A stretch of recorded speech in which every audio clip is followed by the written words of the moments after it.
కార్తీక మాసం సోమవారం సందర్భంగా మేడ్చల్ జిల్లా కీసర ఆలయాన్ని మాజీ మంత్రి ఎమ్మెల్యే చామకూర మల్లారెడ్డి సందర్శించారు. శ్రీ రామలింగేశ్వర స్వామివారిని ఎమ్మెల్యే దంపతులు దర్శించుకున్నారు. అనంతరం స్వామివారికి అభిషేకం చేసి ప్రత్యేక పూజలు నిర్వహించారు. మల్లారెడ్డి దంపతులకు వేదాశీర్వచనం అందించగా అధికారులు తీర్థ ప్రసాదాలు అందజేసి పట్టు వస్త్రంతో సన్మానించారు.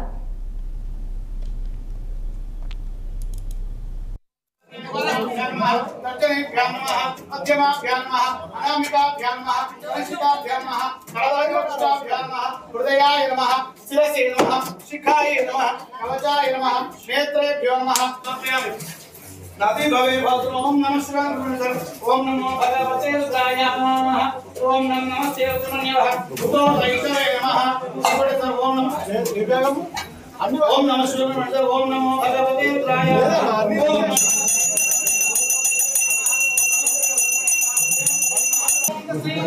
महांतो गुणंतो आस्तो वेदोक्तं परिपूर्णं आयुष्तावति भवन्त श्रीमन्तो महांतो गुणंतो आस्तो अस्य जमानस्य कार्तिक महोत्सव समये श्री शांत सपरिवार